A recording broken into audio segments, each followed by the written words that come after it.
But We do not see an agenda we either. have to draw straws and see what goes against it. Yes, please. Here, give one to Mike, and here, send it down. Sir, Any daiquiris up today? Were you in there? I wasn't. What was it?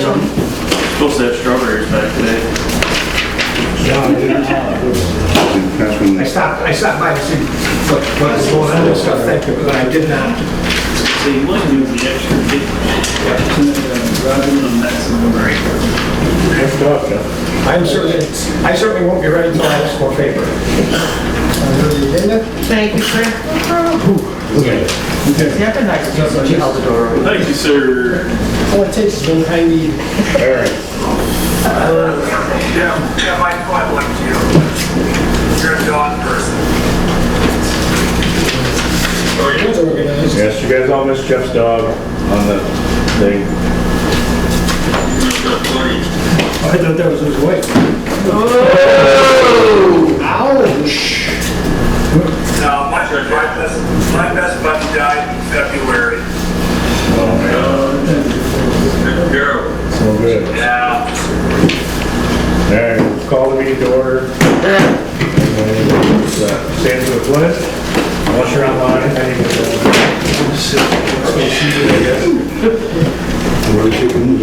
pledge allegiance to the flag of the United States of America and to the republic for which it stands, one nation, under God, indivisible, with liberty and justice for all.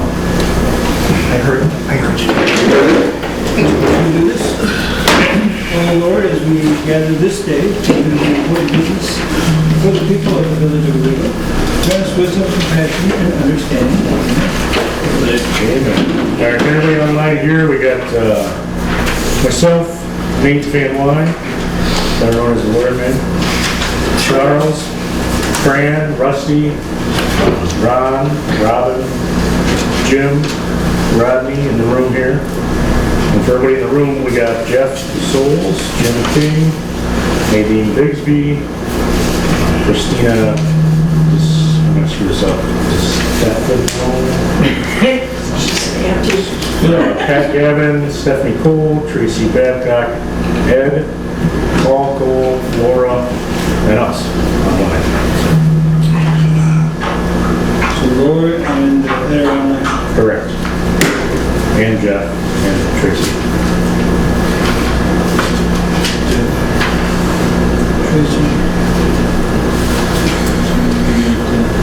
All right, so our first thing is public hearing on the 2020-21 budget. Open the public hearing. Does anybody from the public have any comments about the budget? Okay, I'll start, if that's okay. Sure. Identify. I want to thank, This is about the budget, right, Nadine? Not. Okay. That's okay, we all wear a lot of hats. I understand that they're on the budget, we were able to keep geniuses and we found the line for a full-time code enforcement officer, is that true? That is true. Well, I heartily support that in the budget, and I want to thank you, Jeff, in particular, for finding money to do that. It's not just important for the historic district, it's really important for the entire village. So thank you guys for being able, and I hope that we are going to be able to keep Scott Phelps, because I hope he's interested in the position full-time. He's been terrific to work with. So I really wanted to make sure that I complimented you guys on being able to find money to do that. Thank you very much. Yes. So for anybody on the board that doesn't know, since our budget workshop, we worked with Jeff and we found a way to get money in the budget for a full-time code officer, and our tax rate increase is less than 1%.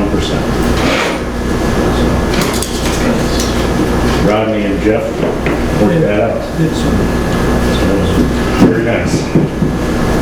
Do we have copies of the most adjusted budget? I will give you the. Rodney brought one.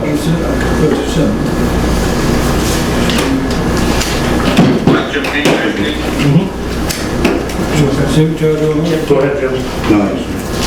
I'm in general pleased with the EMS budget. With two disappointments that I think we've got to resolve. Is getting our ambulance re-chassis. In our discussion during the workshop, that having some seed money in the budget and the ability to do something later, so multiple compromise, we should move forward with that. And the other is that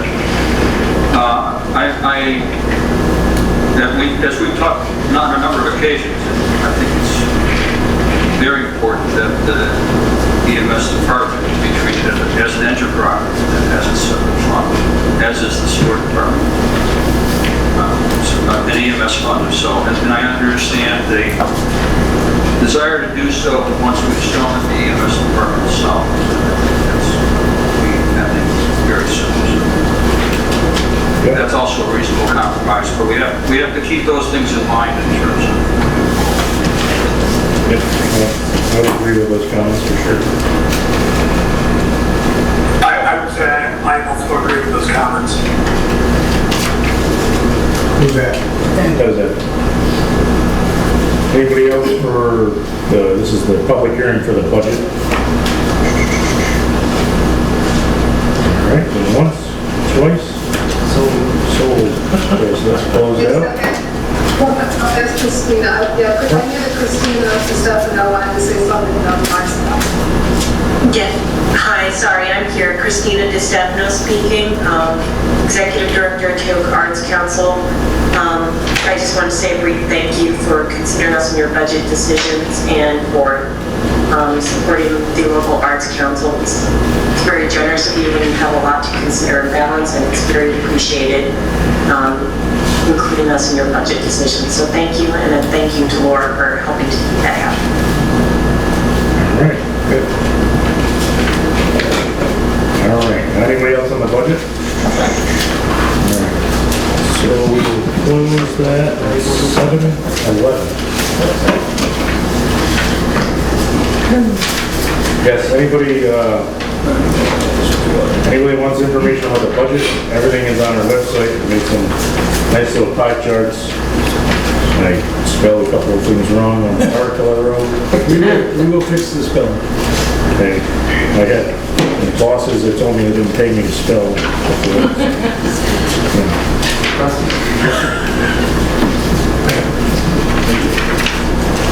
Alright,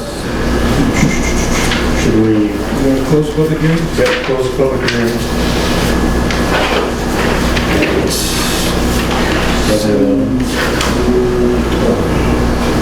Should we make any motions about the budget? Let's do public comment. Want to do public comment first? Because we may be board talking. Comment. That's fine. So let's do public comment, and then the first thing on our board list, going to the budget. Since medics isn't on, so we'll replace that. So public comment, this is for the regular meeting, public comment. Anybody? Well, I mean, as far as I'm concerned, the EMS budget is just a thing, because they've already made more than they've spent this year, and they will continue on. I mean, at the current rate, we should be bringing in somewhere around $500,000 for the year. So to limit it to 3,025 that's just bare figures. Yeah, and we can adjust it as we go in the year and see how they bring in revenue, you know what I mean? Basically, they're going to track, each month we track their revenue to budget, so if it's way over, we can reallocate that money to whatever. Rusty? We're going to talk about that budget in just a minute. Right now, we're going to do public comment on other things other than the budget. Oh, I thought we were talking about... No, we're going to do that after the public comment. I don't think there is any. Is there any public comment from the online? I'm just thinking we could hear what Rusty said. Well, Rusty just wants to do public comment. We are doing public comment. I just couldn't hear you, that's all.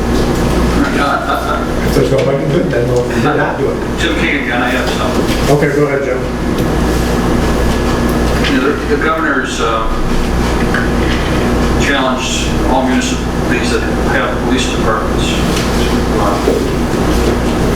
pass a law, to legislate the definition of what they want for police by April 1st of next year.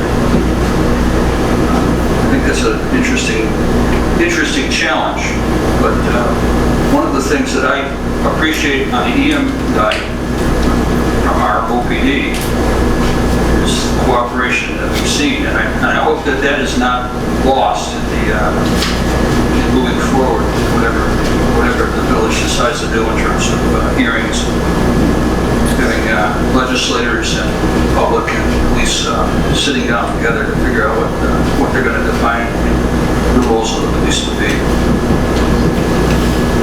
I would agree with that. Thank you. Hey, Mr. Mayor, I'd like to respond or just comment on that. I think that whatever we've seen going on writ large in the U.S., I don't believe those issues are endemic to our police department. And we don't have great diversity here in Owego, but I really believe our police department does a great job of community policing. And I believe that. That was it.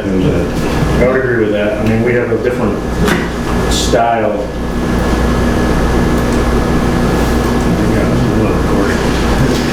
Conference will now be recorded.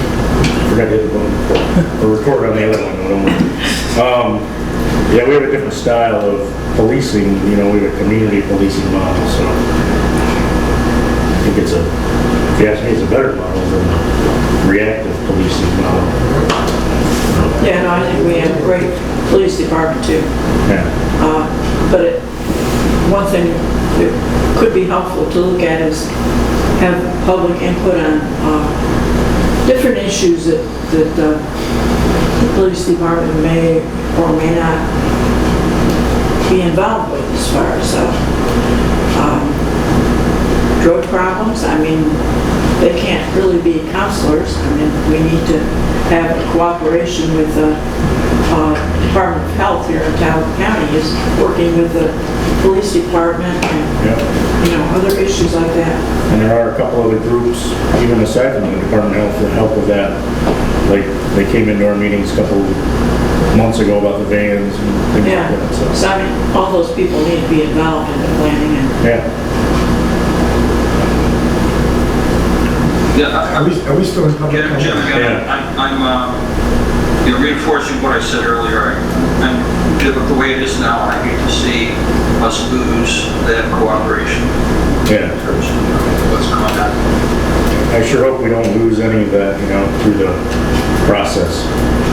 But well, it's going to be our own law. right. We set it up the way we want it.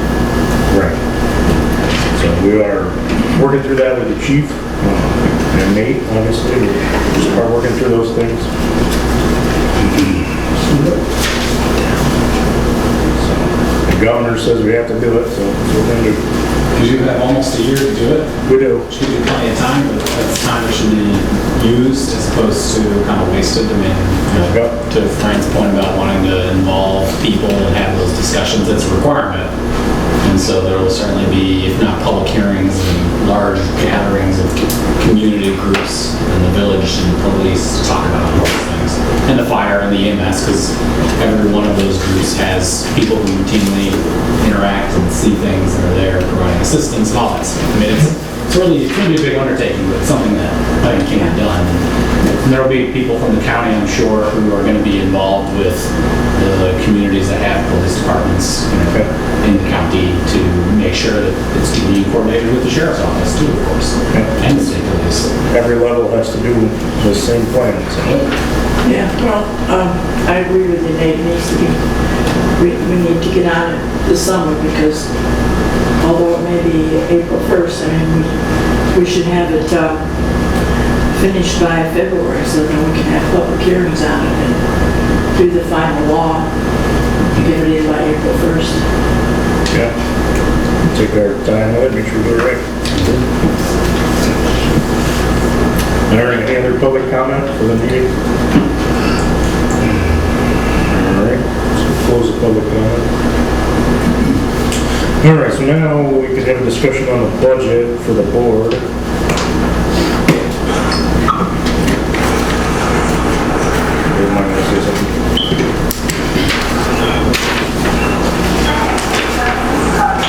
So like an open mic. Does anybody have any comments on the budget as we presented it? Those changes were made, right? Yes. One question I have. Now, the tax rate, I mean, as far as the monies that come in for the EMS, is that figured in?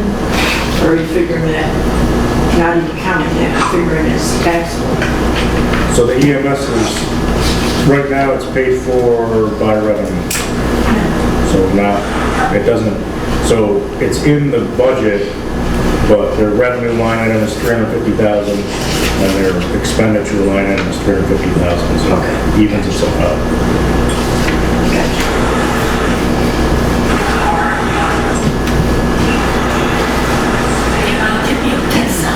So, does all the board understand that we don't need to go necessarily line by line through the changes, but from the things that we talked about last Monday, the basic differences and changes between then and now. A few revenue items are anticipated as slightly more than they were when we looked at it last Monday. The biggest change may be the hiring of a code officer, which is probably a $40,000 change maybe with the salary and benefits. And Yeah, we were able to reduce our street lighting budget. street lighting budget went down $10,000. He looked at actual cost of the LED, running the LEDs, and so we were able to reduce some money there. But the budget is, yes. The budget is essentially the same thing that we did. If you went through the last week's and this week's, you can find all the small differences. I would say not a lot, other than the code and finding some revenues. And then, of course, we've got it in at 0.97 instead of 1.29 or whatever we had last week, 0.97%. 0.97%, which is, 0.97, yes, which is 19 cents. So, 19 cents per thousand, and okay. I second. So said, We're not, as discussion motion is not to finished approve, yet. and motion to approve as presented, and Laura seconded. well, that's all Still have a good, other discussion. than that you interrupted me, but that's okay.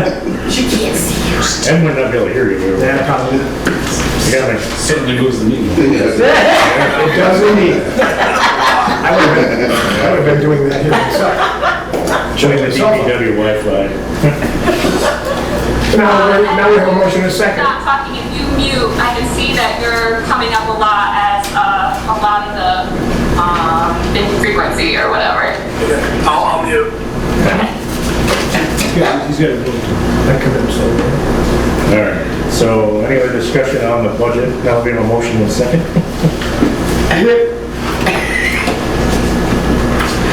Everybody's good with it? Understands it? No questions? All right, so I guess we'll vote on it. I would just comment that 0.97 is a pretty good effort, I think. Yeah. Yeah, I mean, times like these, you know, we gotta stay mindful to that, you know? Okay, I still have a few questions under the Okay. EMS budget. Fire, the pumper truck, why is that under EMS? Because that's the way the computer program prints it out, like for so many years. Well, that should be under the fire department. And how much money is in it? 20,000. So we need to change that heading. Yeah, it's a heading change. Oh, so that's for the EMS? Yeah. It's not for the fire? No. Okay. So the history of the EMS budget is last year we literally had Cindy take the fire department budget and copy and paste it and put EMS in front of everything. And there were line items like that that are named wrong, for sure. Okay, well, that needs to be changed. It's not a fire pumper truck. So that's for, That's some some of of the ambulance fund But actually. it's the ambulance. it's for, Ambulance pumper truck. Ambulance pump.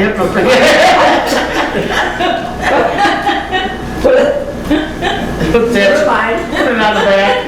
listen, we're gonna pass this like it is and Jimmy's gonna be happy. It'd take a lot more than $20,000 to get a pepper truck. Yeah, you think? You think? There don't need to be a dumping. What else, friends? True. I think that's my only I'm question. just asking, you said, Yeah. So that needs to be changed. Yeah. We can get that changed. Yeah. That's the way to go. All right, so we'll vote on it. Let's see, Ron? yes. Rusty? Yes. Fran? Yes? Charles? Yes. Ed? Yes. Laura? Yes. And yes for me. Good. It wasn't on the agenda. So, we have to vote on the sewer budget too?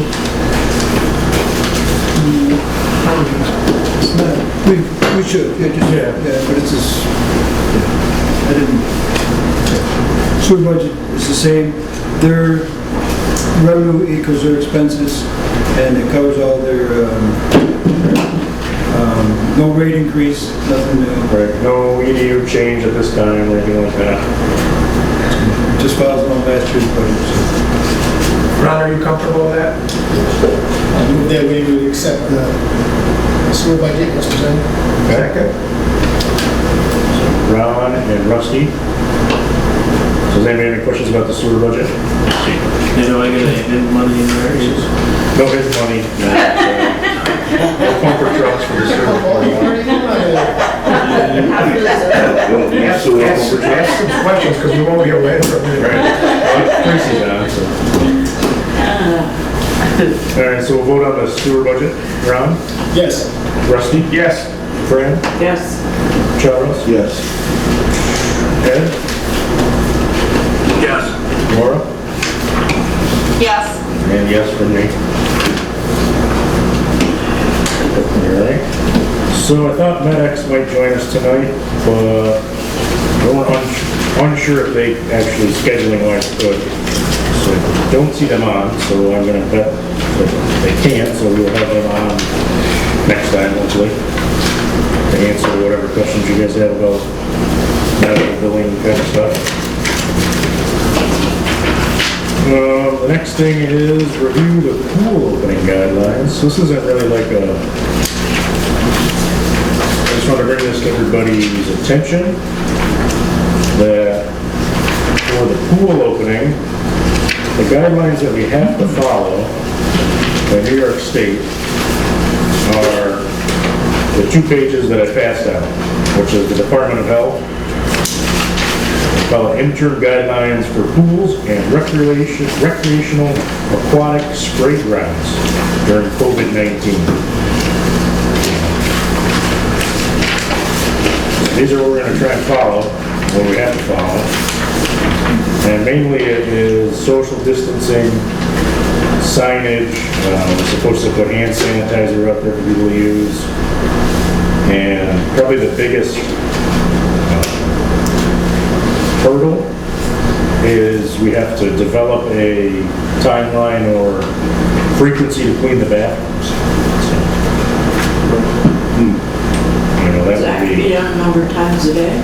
Every day from, does it say that in there? no, that's what I was. Oh, no, there's no, we just have to have a frequency and we have to log it and be able to prove that we cleaned them, whatever they say, we clean them every half hour, every 2 hours. Just like every other business in New York. Right. So, and that's really the most stringent requirement. Other than that, they say sunshine, UV, and I'm sure chlorine kills COVID-19. So what's the maximum number of persons in the pool? I don't know if there's a maximum, honestly. These two documents don't mention it. And whatever our occupancy is, you know, the pool. Isn't it your occupancy cut in half? They didn't say that. Could be, but not in this document. On the first page, the last ticked item, it says limited the maximum size of any single group on the premises or in the water to 10 or fewer individuals. In the same That's a family. group. So think of it like a restaurant. If you, I don't know if anybody's been to a restaurant since they reopened. I go in with a table of 10, as long as they sit 6 feet from the next table of 10, apparently that's okay. So we can have as many tables of 10 in the pool as will fit, basically. I actually think the governor might have issued an executive order today saying regions in phase 3 can have non-essential gatherings of up to 25 people now. Okay. So that's great. I didn't watch today, so. Yeah. So I would assume this would apply to something like a pool or a restaurant as well. Right. I still think we need to, limit, Repeat that, because I only got about every other word. Non-essential gatherings now, up to 25 people. Yeah. So the limit of 10 might be 25. And this may change for phase 4. Well, and to Rusty's point, if you normally open the pool July 4th weekend, right? So I think the biggest thing would be getting a plan in place for cleaning and then things like occupancy. It's probably going to change between now and then anyway. Right. Yeah, so typically the pool doesn't open until the end of June, early July. Ed wants to say something. End of June, yeah. Hey, Dave, Yes. how binding on the village are the executive orders? They're not laws. Well, they have the force of laws. Certainly, a violation of the executive order can be prosecuted as a crime. I know, however, much of the executive order enforcement is left to local municipalities anyway. And so you certainly run into an interesting question of who's watching the village, you know, in its pool. But that being said, and to more directly answer your question, it's yes, the village would need to comply with those executive orders.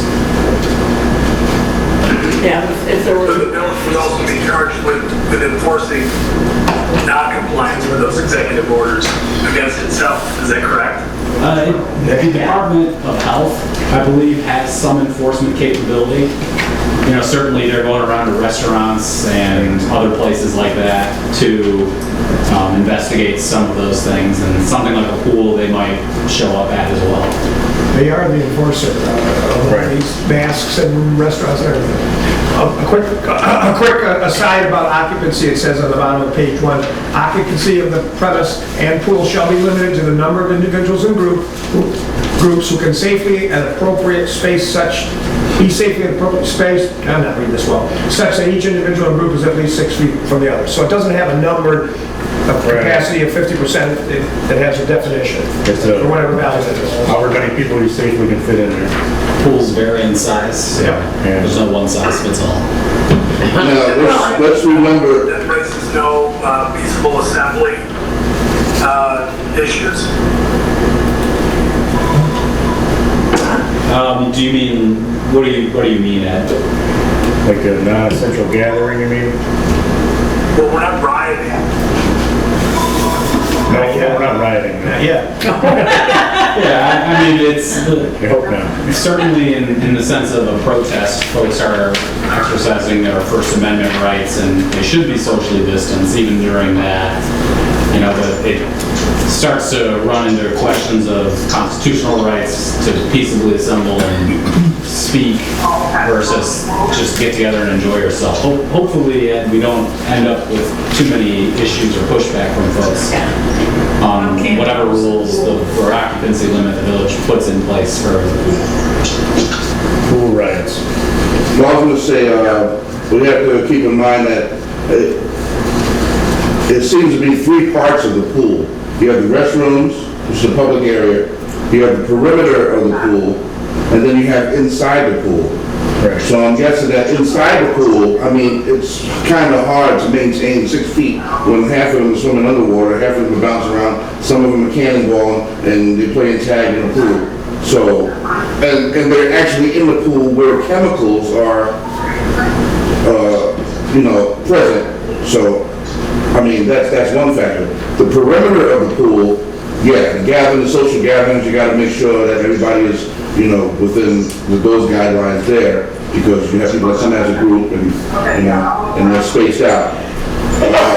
I know a lot of this is gonna fall on the shoulders of the lifeguards. We have to remember that these are teenagers that just got out of high school. This is gonna be a whole new animal for them. And they have to be briefed to make sure what to look for, and to strongly enforce things, because there's gonna be somebody out there who's gonna be watching bird dog like and trying to find something wrong that's gonna mess it up for everybody else. So we have to make sure that all these bases are covered. So we've also got, the New York State put out that 2 pages of rules, which are pretty non-invasive, I'll say. The CDC put out 6 pages of rules for pools and water parks, which are a lot more detailed. So, I mean, we'll be looking at these too. Can we pull some of those rules to add to ours? Oh yeah, no, the state stuff is at a minimum what to do this stuff. You can do. I know some things apply and some things might not. So, but yeah, the CDC one is much more involved. They're probably recommendations, not legal requirements. Yeah, the recommendations. It's considerations, that's what they call them. Two things I think would be good is if we completely cleared the pool every 2 hours. Everybody out, everybody leave. Jeff says we have another issue with the pool. And give the lifeguards a chance to. Hold on, we might not have Jeff wants to tell us about the pool. What's wrong with the pool, Jeff? There's nothing wrong with the pool. Oh, okay. Just scares me. It's been standard practice at the pool for the last couple of years that any child 7 and under needs a parental guardian with them. In lieu of all this corona stuff and the fact that most of those kids can't swim or are very weak swimmers, we feel, as my department and my pool director, feel that we should change that to anyone under 12 needs to be accompanied by an adult. I would definitely agree with that. Do we have signage to express that? Yes. And also, oh, sorry. Do you have any more, Jeff? I'd like to make a motion, okay. I'd like to make a motion to take Jeff and the pool director's recommendation that we change the pool rules to everybody 12 and years and under must be accompanied by an adult or a guardian. I'll second that. There's a difference between under 12 and 12 and under. He said under 12. Under 12. That's not what she said. I'm just saying there's a difference. so does a 12-year-old need a guardian? That's the question. 12 and under or under 12? Just pick one of the 12 other. and under. 12 and under. So 12-year-old would need a parent guardian. Now, is the pool open for just community? So that's another thing. Let's do that after we take care of this motion. Right. There's. Yeah, we've got a motion. Okay. So, should we vote on that? Is there any questions about the rule about 12 and under? Means some sort of an adult there with a parent guardian. I think that's a good idea. All right, Rob? Yes. Rusty? No. Okay. Fran? Yes. Charles? Yes. Ed? Yes. Laura? Yes. And yes. Mr. Mayor? The only thing, I'm sorry, Rusty. The only thing we didn't say there is how many children can one adult be supervising? You know? And, no, and that's the reason I didn't vote for this, because one of the things I wouldn't want to have happen is there's 15 little kids and they don't have somebody or whatever, and then they pick out a stranger. Well, will you go in and buy that for me? Will you be my adult here? Which is why I didn't like that. Exactly. I don't like a whole lot of rules and stuff, but that didn't go well for me. Do you guys have like a committee for the pool? No. I mean, there's certainly a lot of things that sounds like that need to be reviewed and understood for the pool procedures this year. It's not necessarily something that I think the board needs to vote on. It's probably Jeff and his pool director who would be implementing the day-to-day protocols for operating the pool, and insofar as there's new cleaning requirements and that type of stuff, it's things that they can decide on. And similarly, I think something like an age limit is probably something that the pool director and Jeff could just do or implement. I mean, I think it's fine that you guys vote on it, but I think that's something that Jeff and the pool director could just say, hey, here's what we're doing. You know, if you guys want us to not do that, let us know, but otherwise, here's what we're gonna do. And so something like how many adults should be accompanying a child, or how many they can oversee, that might be something just delegated to Jeff and the pool director. I mean, the last few years it's been easy because I know Mike, myself, a few others, we kind of took the pool under our wing, but that was back in the days before COVID-19. As my son calls it, BC, before Corona. So that point being well taken, I think it would be a fine idea for the pool director and the superintendent to come up with any plans and rules and things that they can, and they can certainly run them by us rather than us here trying to figure them all out. So I have one more rule that we should probably talk about as a group before the committee or pool director and Jeff and whoever come up with the actual other rules. The New York State rules don't say anything about limiting people as far as where these people are from. The CDC rules recommend that we should limit people from other areas to use our pool. We've never done that before. How do you enforce that? So the only way we can enforce it is like a logbook maybe.